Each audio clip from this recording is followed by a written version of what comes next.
No Small Endeavor is brought to you by Progressive Insurance. Do you ever find yourself playing the budgeting game? Well, with the Name Your Price tool from Progressive, you can find options that fit your budget and potentially lower your bills. Try it at progressive.com. Progressive Casualty Insurance Company and Affiliates. Price and coverage match limited by state law. Not available in all states. Why do people commit themselves to the things they do? Why are people so worried about sport? Why wine? Why video games? I'm Brian Lowry, and in this season of my podcast, Know What You See, I'm asking a simple question, but a really big one. What's the point? In conversations with people with a variety of passions and obsessions, we get the chance to look through a window and see what it means to truly focus on a realm of human experience. Join me on Know What You See. New episodes begin November 26th.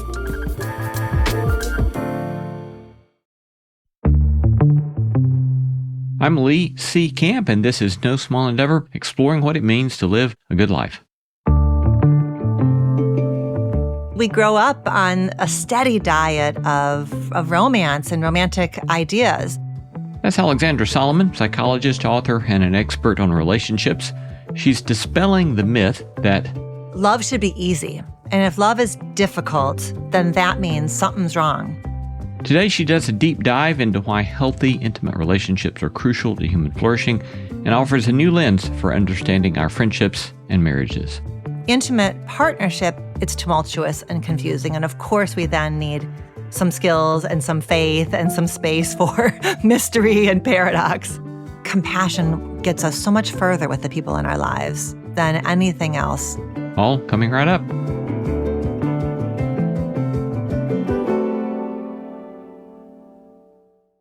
We, the people, shape our country's story.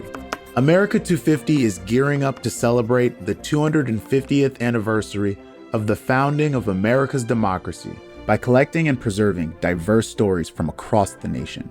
Nominate any living person you think has a story to be preserved and celebrated for generations to come. Help tell our American story, every unique version of it. Visit america250.org/nominate to submit. I'm Lee C. Camp. This is No Small Endeavor, exploring what it means to live a good life.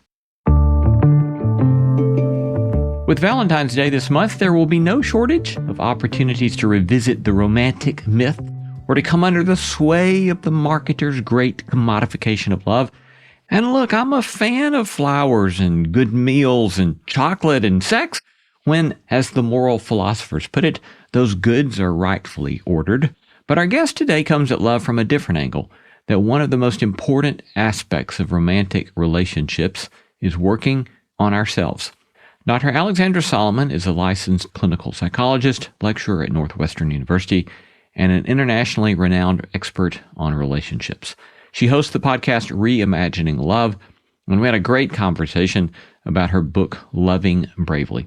While it might be tempting to think about her approach as akin to eating broccoli that you don't like because you know it's good for you, I'd suggest that you might just find that the sex, chocolate, meals, and romance are in fact all the better, even more so rightfully ordered when you do much of the work the doctor prescribes here. Here's Dr. Alexandra Solomon. Welcome, Alexandra. Thank you for having me, Lee. Yeah, delighted to have you with us. As I was looking at your bio as a relationship expert, I started thinking about how one of the perennial pitfalls for those of us in theology and or ministry is that, when you have something called a Master's of Divinity or you have a PhD in theology, you're supposed to have answers. And you're also tempted to hide the ways you are so screwed up like everybody else, And so I wonder, man, this must be pretty high pressure in your relationships to be the relationship expert. So how does that work? So my husband, I've been married for 26 years. My husband's name is Todd, and I've had him as a guest on my podcast a couple of times, and we call them the Toddcasts. And the first time he was on the Toddcast, I had gathered, audience questions. And one of the questions was I want to know from Todd, what's it like to be married to a relationship expert? He goes, the thing you need to know is she puts on her yoga pants one leg at a time. The difference is that when I do all the things that I teach my couples not to do, I have that running commentary in my head of like, you got to be kidding me. Don't say that. Oh my God, you just said it. You know darn well that's not the thing to say. Well, how do you see the work that you've done and the research that you've done, the teaching, the writing, how do you see that flowing out of your own autobiography? Yeah, I'm the oldest daughter in a blended family system that has known all kinds of struggle over the years. And I think when I was little, I felt really yoked and responsible for the big people's happiness and well-being. And I felt confused and overwhelmed a lot of the time about what I was seeing and noticing and feeling.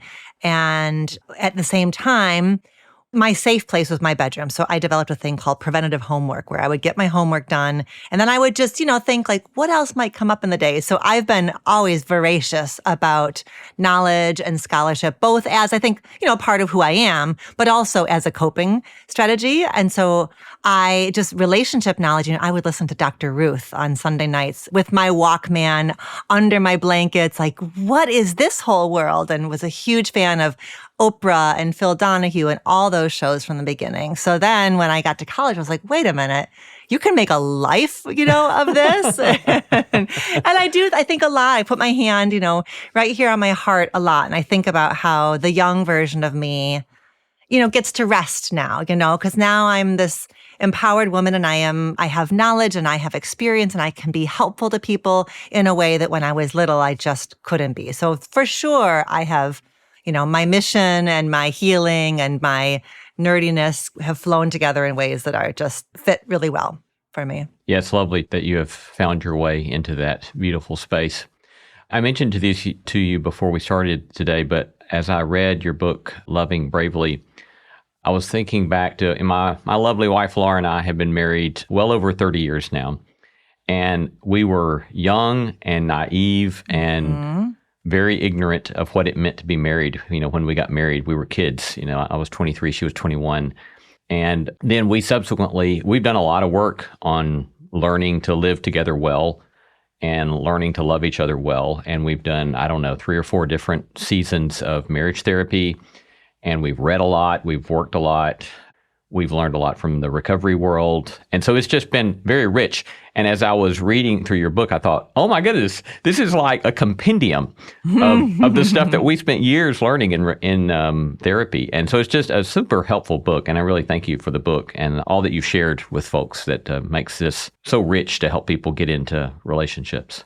Thank you. Loving Bravely came out in 2017, and I've since written 2 other books. And that is, when I first became an author, that was the thing that blew me away, was the number of people who said, where was this book when I was 20, or 25, or when I was first dating, when I was first married. And we don't value relationship and sexuality education, even though we're all alive in a time when the relationship science is rich, abundant. It is couple therapy, relationship science. These are mature, scholarly fields. We know the stuff that makes a thriving, intimate partnership, yet we don't teach it to young people. It's why I love teaching at Northwestern, the undergraduate marriage class that I teach there, which is really basically a journey into themselves and helping them know themselves more deeply. But you're right. So many of us kind of fumble through and flame out and learn lots of stuff the hard way. And I think even if somebody did have a really robust relationship and sexuality education at 19, 20, 21,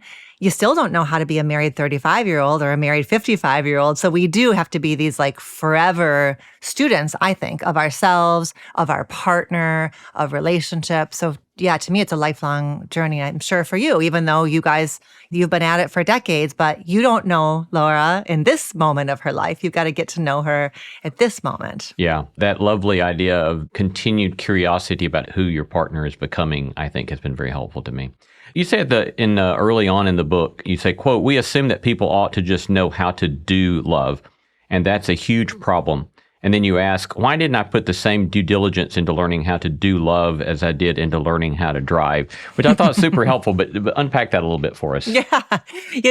I have this thing I say now, Disney did us dirty. Yes. It's like we grow up on a steady diet, especially I think girls and women, a steady diet of romance and romantic ideas about love should be easy. And if love is difficult, then that means something's wrong. Something's wrong with you, something's wrong with them, something's wrong with this relationship, this idea that if you're my soulmate, I shouldn't even need to translate myself to you. And so I think that's where a lot of our struggles happen, by just this argument with reality that we get into of like, it shouldn't be like this, when in fact, intimate partnership activates the very same deep, strong attachment needs and longings and yearnings that we have when we're babies. Like that depth of craving for safety and connection has been found in the science. And so we are being activated at incredibly deep levels when we fall in love with a partner, when we become interdependent with somebody else. So of course,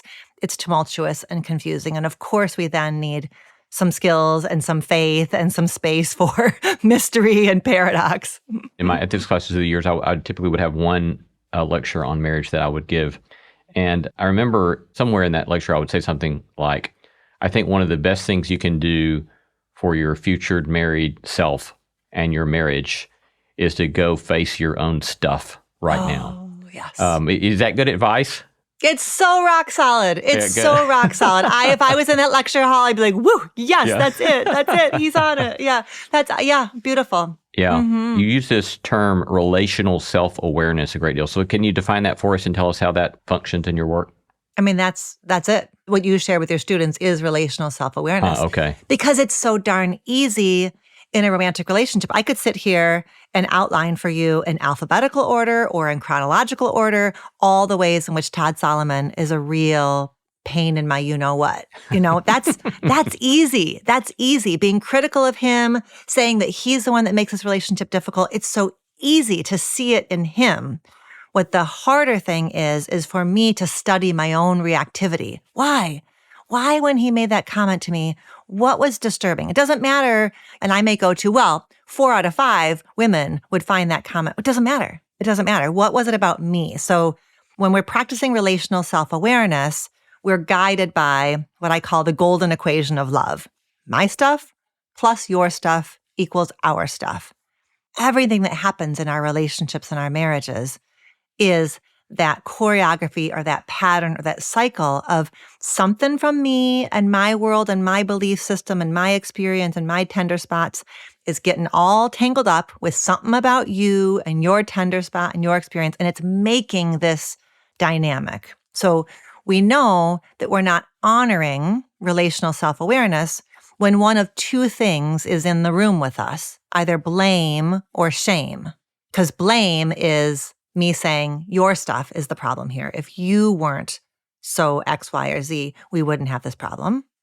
Shame is when I feel like my stuff is the problem. My family of origin stuff. It's my ambition. That's what the problem is here. No, it's my stuff plus your stuff that's equaling our stuff. Yeah, that's super helpful. Another person I thought of as I was reading through your work is the therapist David Schnarch, who's written a lot of fascinating stuff from my perspective, and a former therapist of mine and now friend of mine introduced me to him. And I always liked the way, I didn't like it, but I found it helpful when I accepted it. He talks about how what a lot of people call marriage problems is marriage, and that it's the crucible of those challenges and it's the crucible of those difficult times that become the most important moments for our growth as human beings. I think that just revolutionized the way I thought about marriage and the way I thought about my difficulties in marriage. But I saw at least a analog to that in your insistence or encouragement to see marriage and long-term committed relationships as a classroom of love, where this is where you can really learn to love, right? Right. Yeah. Gosh, I have so much appreciation for David Schnarch's book. And if that name is new to any listeners, I really encourage you to dig into his material. He was just made incredible contributions, I think, to our field. And what I always have loved about the idea of a crucible is this idea of transformation, like that you are being changed by this experience, almost like worked by the process of loving somebody. And I think there's something that's so, I think, hopeful about that and something really humbling about that. Yeah. I rely on it a lot when I'm talking to people who are dating, because oftentimes, especially today's younger people, are going to live through 3, 4, 5 love stories, that they're not going to get married at the young ages that you and I were when we got married. They're going to have these multiple experiences. And so I tell them, like, love doesn't leave you where it finds you. And so to let yourself be changed by it and to have some grace with yourself for that. One of my colleagues at Northwestern, Eli Finkel, did some research. There is an idea in psychology called self-concept clarity, which is like, how well do I feel like I know myself? And he did a study where he took a sample of people and looked at them across time, knowing that over the course of the study, some of them would go through a breakup. And what he found, sure enough, was that when people were going through a breakup, their self-concept clarity tanked. It was like they didn't know who they were anymore. And when I read that, I was like, okay, that's it. That fits so well with my sense that relationships change us. And certainly a divorce or a breakup is one of those, who am I? Where am I? So I think we have to have that depth of appreciation for how relational we are as people, like a relational self. That I'm not just this self-contained Alexandra. I am changing and changed by my relationships, which I imagine there's probably an intersection there with your faith practices too, right? Yeah.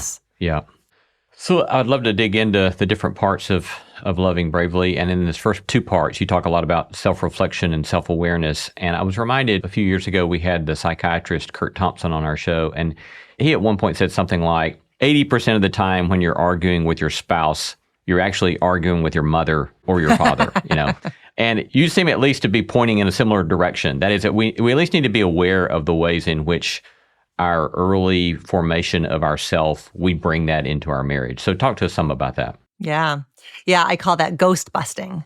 That I feel like a lot of what I do, in a couple therapy session, it's like going slowly enough that we're aware of the ghosts in the room, and that so I think, okay, so what would I want a listener of yours to know, which is that when we go from calm, open-hearted, what I believe to be our natural state of being, kind of just in the flow, to tense, guarded, reactive, activated.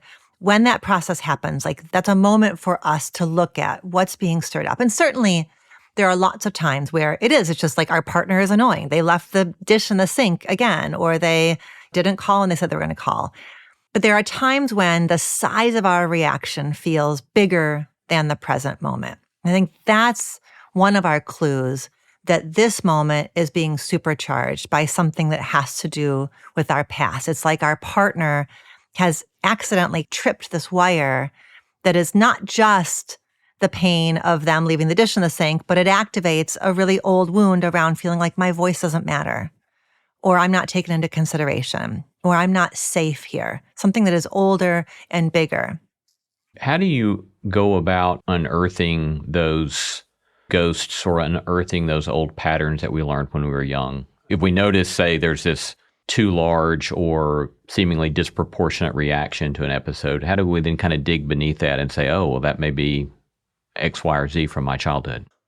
I think a lot of it comes from understanding who you were in your family system growing up. Looking at your family system as, I call it your original love classroom, because that was the first place that you learned about love. And I want people to think about 2 different facets: observation and expectation. So observation is, what did you observe? How did the big people talk to each other? Who were women supposed to be in the family? Who were men supposed to be? How was disappointment handled? How was repair handled? What did you observe, right? You had a front row seat. Even if your parents weren't married, even if you grew up in a home with a single parent, you watched that single parent navigate relationships with their parents, with their siblings, with their friends. What did you learn by observing? Because when we're little, we're sponges and we're taking in all these messages about what you're allowed to ask for, how you ask for things, how you handle anger, et cetera, et cetera. So reflecting on those observations you made. And then the second one was the expectations. Who did you have to be in your family? A family is a system. And one of the qualities of a system, whether it's a pond, like an ecosystem, or a business team, or a family, one of the properties of a system is a system seeks homeostasis. A system seeks stability and balance. And so oftentimes, family systems do that by casting kids into roles. And when we're little, we become who our parents need us to be. There's a wonderful teacher in my field, Gabor Mate, who wrote a book called The Myth of Normal, and he's written other books. And he says, when we're little, we trade authenticity for belonging. We had to become who our families needed us to be. I have actually on my website a family of origin roles quiz. I've kind of broken down the roles that we play in our family into 6 different roles. And on my podcast now, we're digging into all these different roles and looking at what is the wound that emerges when you had to be the perfect one, when you had to be the easy one, when you had to be the peacemaker. What's the wound you were left with? And what's the gift you were left with? It's both of those. So those are some of the avenues to understanding how the past shows up today. It's not an excuse. It's not about throwing your parents under the bus. It's not about blaming, but it certainly is about contextualizing ourselves and our partners so that we're less confusing to each other.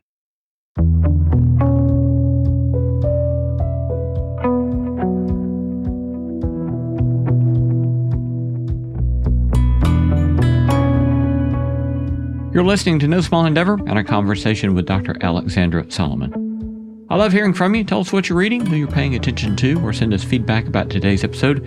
You can reach me at lee@nosmallendeavor.com. You can get show notes for this episode in your podcast app or wherever you listen. These notes include links to resources mentioned in the episode, as well as a PDF of my complete interview notes and a full transcript.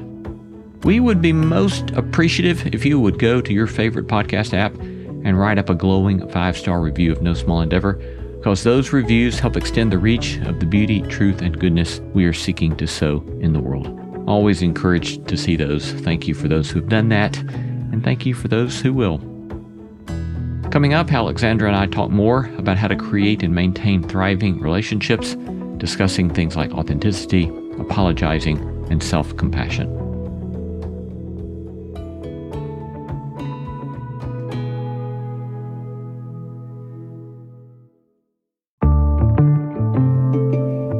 I'm still ruminating on that quote from your colleague. When we're young, we trade authenticity for belonging. Isn't that, that just like, I still feel the little shivers on my neck when you say it back to me. Yeah, it's a remarkable challenge then. I think at least 2 potential implications of that is, one, as I grow into my own marriage, I want to try to find a way to find my own authenticity and facilitate belonging, and to allow my children to be authentic.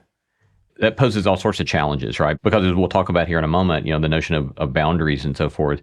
Always it seems like there's that tension with our children or with our spouses of how we want them to be authentic, and yet at the same time, there are limits to the way they're going to express their authenticity with me or with us. So how do you think about being authentic while still holding on to boundaries or holding on to some sort of expectation of moral formation in our children or in one another? Or in ourselves, right? Or in ourselves, I don't get to talk any old kind of way to Todd Solomon and then say, I'm just being authentic. Yes. That doesn't work. It's not a free pass, to say, these are just my feelings, or this is just me being authentic. So there is, right, I think that is the challenge or the tension.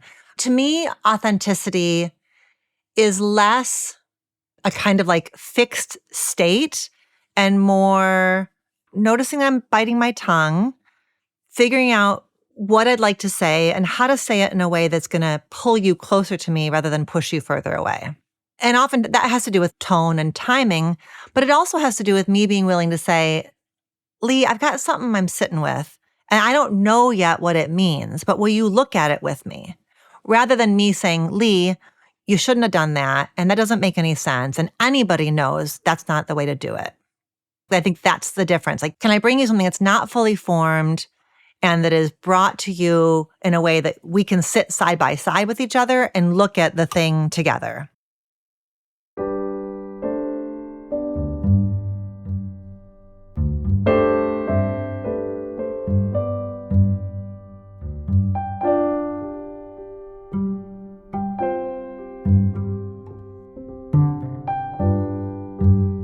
Another quote from your book that came to mind a moment ago when you were talking is, you had this great line about Say what you mean what you say, but don't say it mean.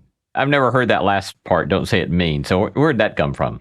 Oh, yeah. This is a really cool therapist that I met along the way who was really helpful to me and to my family. And it was something that she had picked up along the way. Somebody had said it to her. Right. Say what you mean and mean what you say, but don't say it in a mean way. It was really a nice reminder about that alignment between what's happening inside of you and what you say out loud, but really trying to be mindful that compassion gets us so much further with the people in our lives than anything else does. I mean, shame, we can shame, we can invoke shame in other people and they will change their behavior. Shame's a behavior changer, but it happens more beautifully and more gently and more gracefully when done with love. So I really liked that. But that oftentimes means I feel like I spend a lot of time with my couples in therapy, coaching them around pausing conversations. I think that especially like in our Western US go culture, this idea that you just got to deal with stuff head on and talk it through and dig through it. I think there are times when couples go on too long. The conversation goes on too long. It gets like cyclical and redundant and people end up being more polarized. So I'm a big fan of dosing, micro-dosing conversation and pressing pause when we get activated and stepping away, coming back, especially big ones and tangly ones and ones that don't have easy, obvious answers. I think that we do better to pause, reflect, come back, try again. I think there's something really loving about that. Yeah. I mean, it also seems that in so much of this, it's depending on where one is, of what direction one needs to lean, right? So I'm thinking about how in one of our seasons of marriage therapy, we were working with the therapist on the fact that I came into our marriage highly conflict averse. For me, love meant being nice, always nice and not arguing. And so I would laugh and say, I've never had a strong feeling about something that I haven't ruminated on for 2 weeks, and then I might say something. Whereas my wife, on the other hand, never had a feeling that she didn't voice immediately. And so after doing a lot of therapy 15 years ago or so, I had to lean into speaking up, even when I might err on the side of being an ass. And she had to err on the side of not speaking, even when that was so counterintuitive to her, because that allowed us to move a bit closer together. But I don't know, commentary on that? Oh, it's so good. It's so good. I think I'm like thinking of so many different couples in my mind and friends of mine and my own relationship. Yeah. My husband says to me at times, he's more similar to you. He'll say to me, like, there are things that you say to me that I would never in a million years say to you. I've even said though that to we my also wife multiple times, yeah. Oh, yeah. Even though we've had seasons of couple therapy as well, and I think have made progress. And I think there's a way in which the two of you are a power couple. You hold the value of discernment for the marriage. You're carrying the torch for like less is more, mindfulness, intentionality. And your wife is carrying the torch for, whatever, realness, for emotionality, for like vibrance, for fearlessness, perhaps. There's tremendous value in both of those, but it's like, because you are different in that way, it's easy to feel confused. It's easy to feel beleaguered. It's easy to feel imbalanced. For sure. But so many of those in my field, they're called dialectics, these kind of like both ands where two things are true at once. For you guys, that there's a value on temperance and there's a value on expression. Those are both values. There's so many of those in a marriage. I think one that comes up a lot is there's a value on solitude and there's a value on togetherness. Both of those are really essential to a flourishing life, to use something that I know you are passionate about, flourishing, right? We need solitude and we need connection. But the chances that two people in a long-term marriage are going to want the same amount of connection and the same amount of solitude at the same time, there's so many hurt feelings and dynamics that go along with that tension of when do we collaborate and when do we do things our own way. So what I also know to be true is those differences can get scary. We can start to feel like, are we just incompatible? I know that that's where people are so at risk of going, is differences can start to feel so scary and so threatening and so much like I must have chosen the wrong person. So I think a lot of my work is helping people just create more capacity for tolerating these things that can feel tiring, confusing, etc. And for us, it's often been as we learned more about boundaries, we each could say, I see where you're coming from, but with that particular way of reacting or responding to this, but I need to draw a boundary here, and I just can't go there with you. And, I've done that with her. She's done that with me.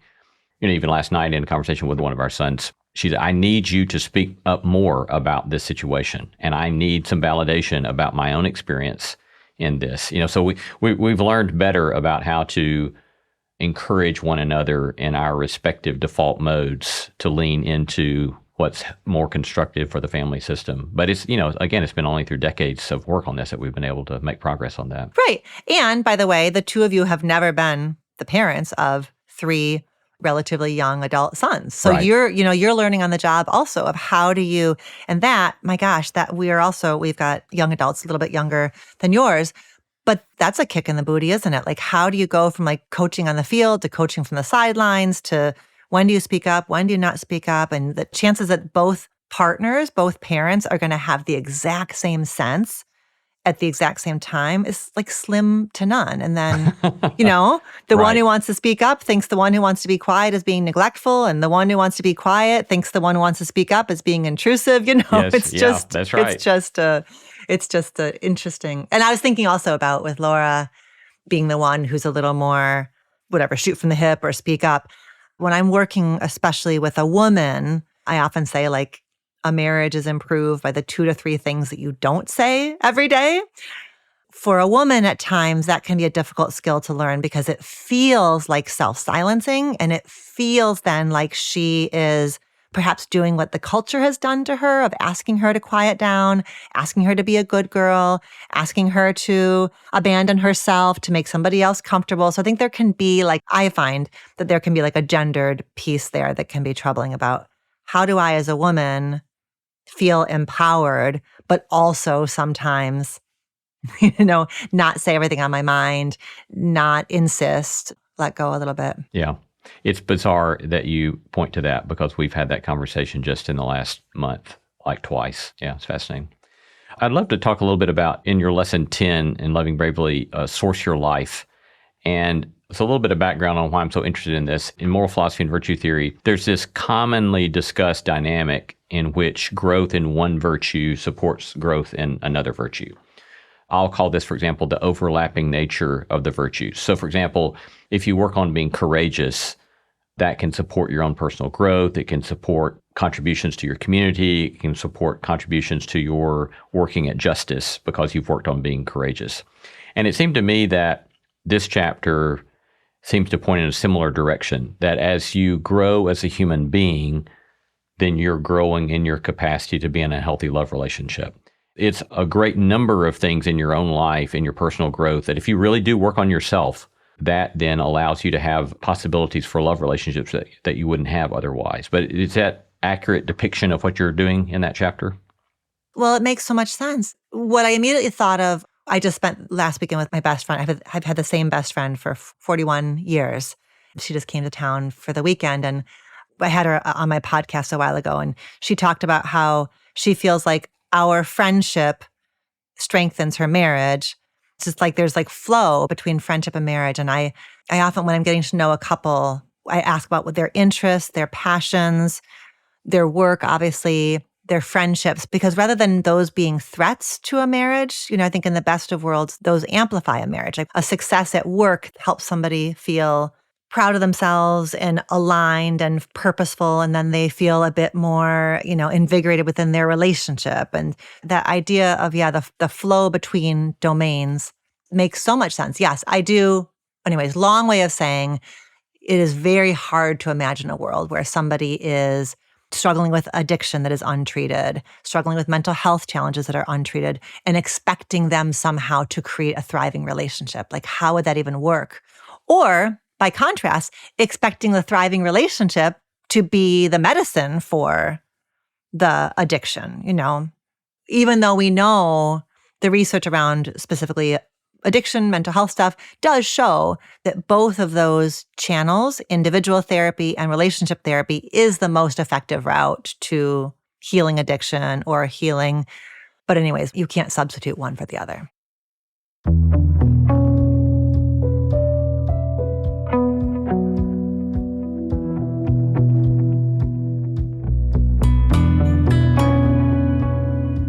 We're going to take a short break, but coming right up, how to apologize well and the goods of self-compassion.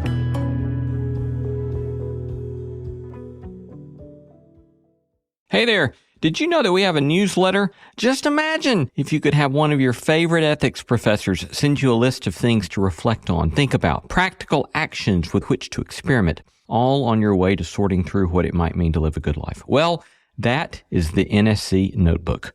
I riff on themes and topics related to the show and our guests. Sign up for my NSC Notebook today at nosmallendeavor.com/newsletter.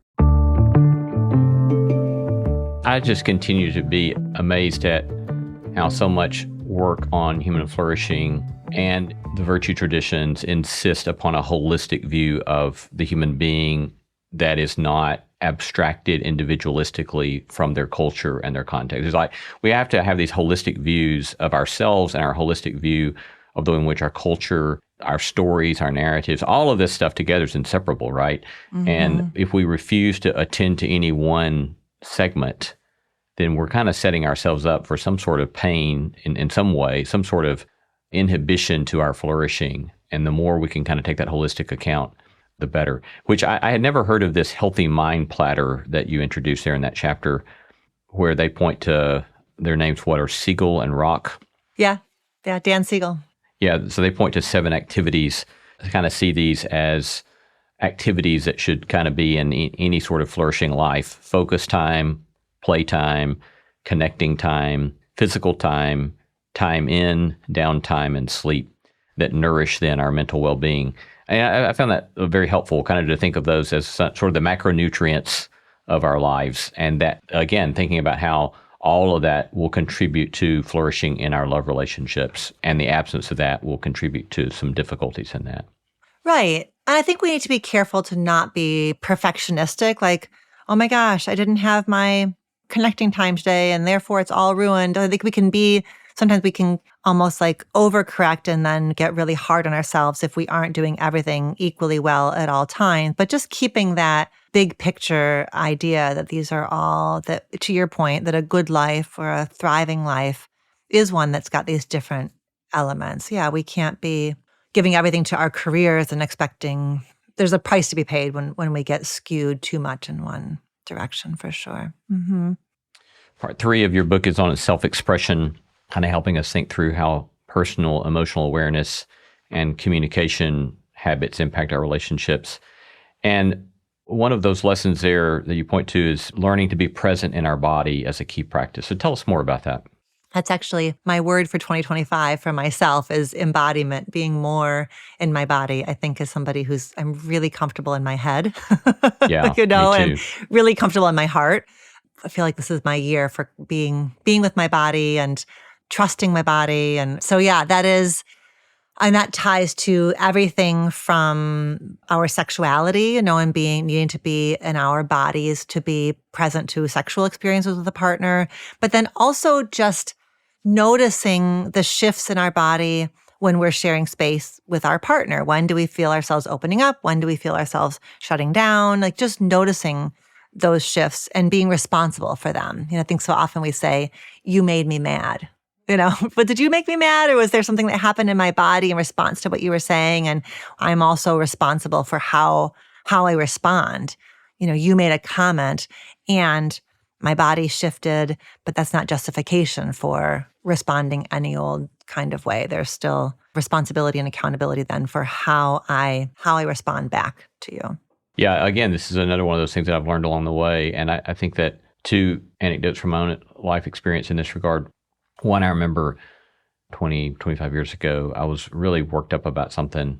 Don't have the foggiest idea what it was, but I called a mentor of mine and told him whatever it was, and he could tell I was really upset. And he said, well, the first thing I would suggest to you is to breathe. And I thought, what? That's what you've got for me?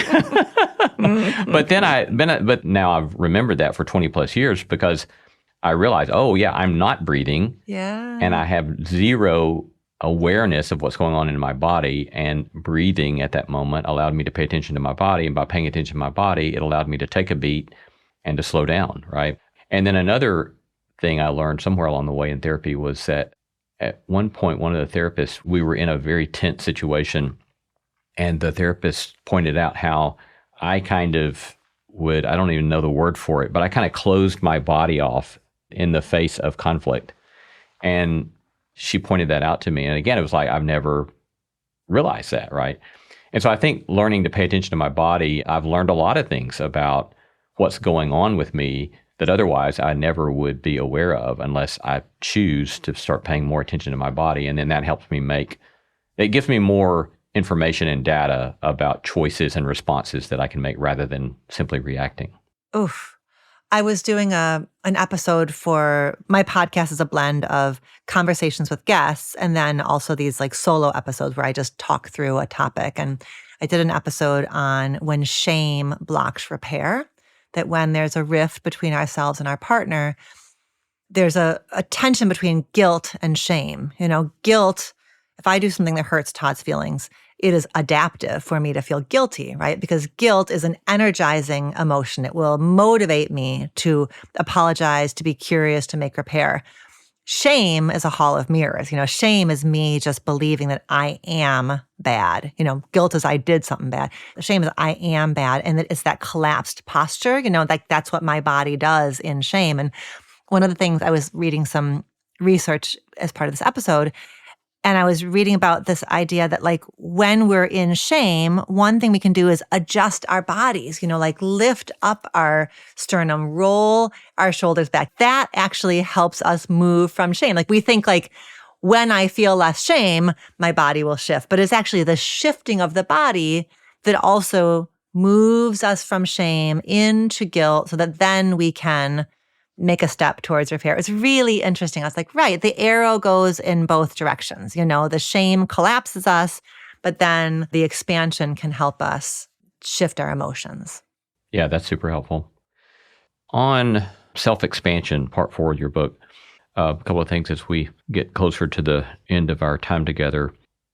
On apologizing, key elements of an apology. I think one place I want to start with the conversation about apologies is, why in the heck is it so hard to apologize? Oh my gosh, I know. I was like, do I have to write this chapter? Because it's taken me a lot of years to get better at my apologies. I had to learn from my husband that you don't even get partial credit, if you roll your eyes and jut out your hip and say, I'm sorry. Like you don't even get partial credit for that stuff. So yeah, it's brutal. It's brutal. Is there any kind of psychological theory behind why it's so hard to apologize? I think it's different things for different people. I know for me, it's because it's taken me a long time to learn the difference between guilt and shame.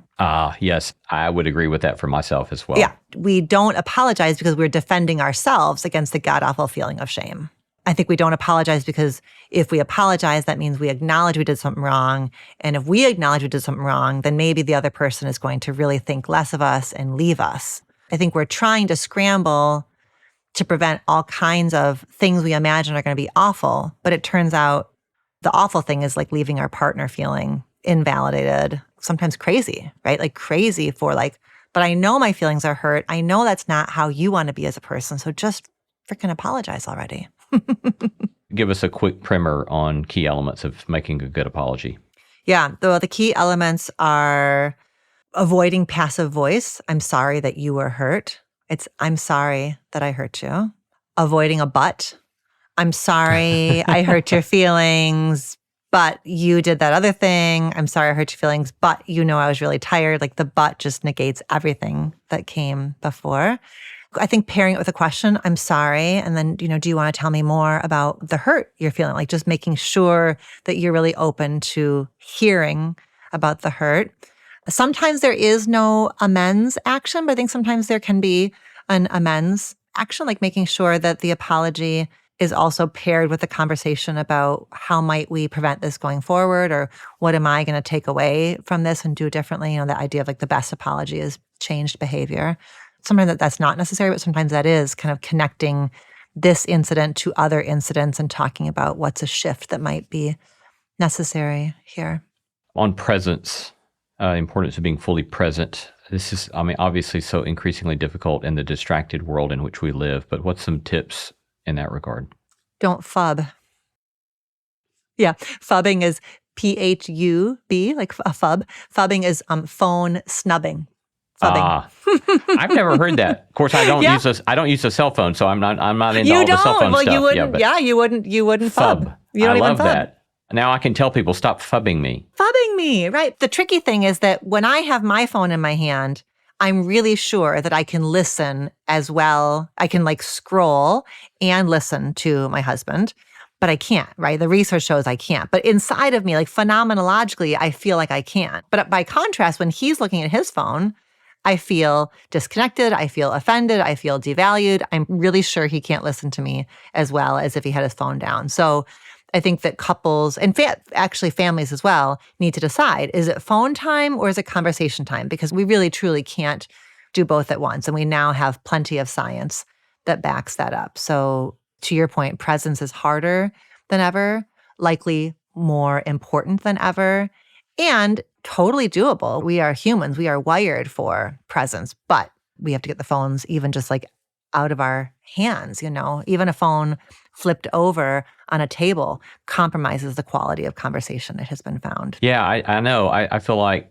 even the phone turned upside down, as you said, at a table, it's still a third presence, right? Totally. Because it could go off at any moment. And we're all waiting to see if it's going to go off or not.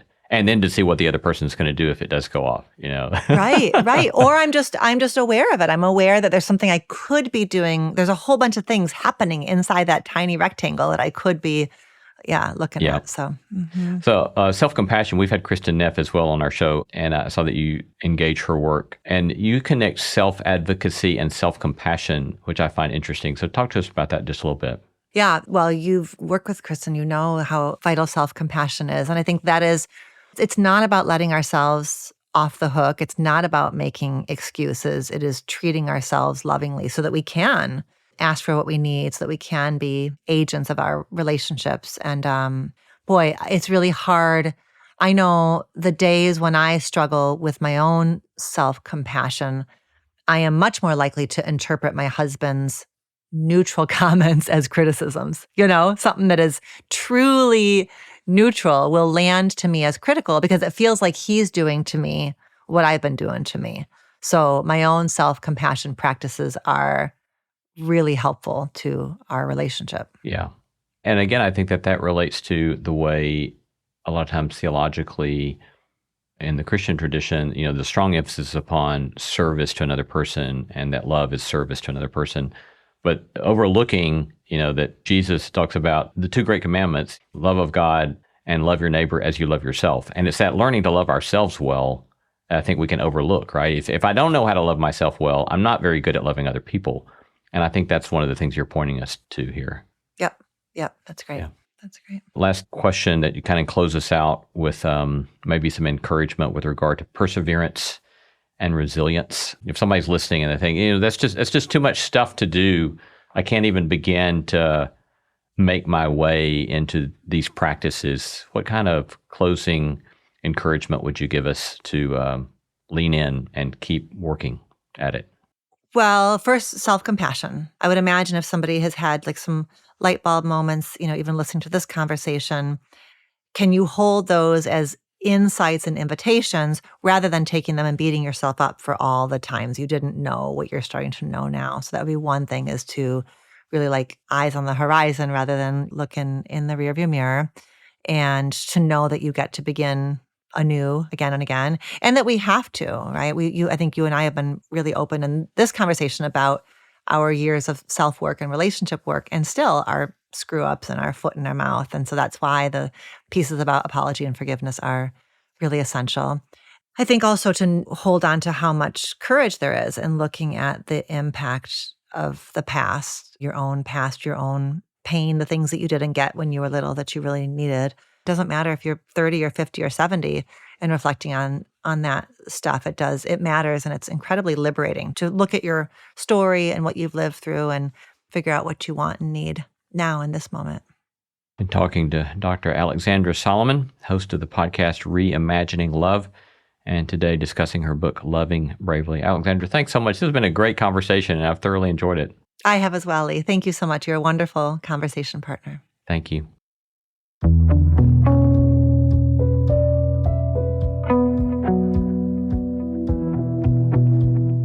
You've been listening to No Small Endeavor and our interview with Dr. Alexandra Solomon, psychologist, author, and host of the podcast Reimagining Love, in which we've been discussing her book, Loving Bravely. We gratefully acknowledge the support of Lilly Endowment Incorporated, a private philanthropic foundation supporting the causes of community development, education, and religion.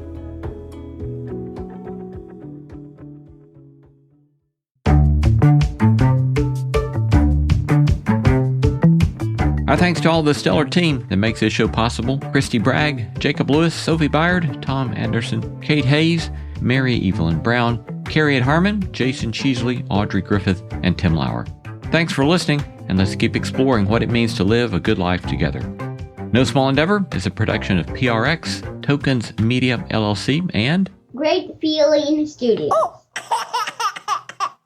This show is sponsored by BetterHelp. It's a simple truth: no matter who you are, mental health challenges can affect you, and how you manage them can make all the difference. That's why everyone should have access to mental health support that meets them where they are and helps them get through. BetterHelp provides online therapy on your schedule. It's flexible, simple to use, and more affordable than in-person therapy. Connect with a licensed therapist selected just for you. Learn more at betterhelp.com. That's betterhelp.com. From PRX.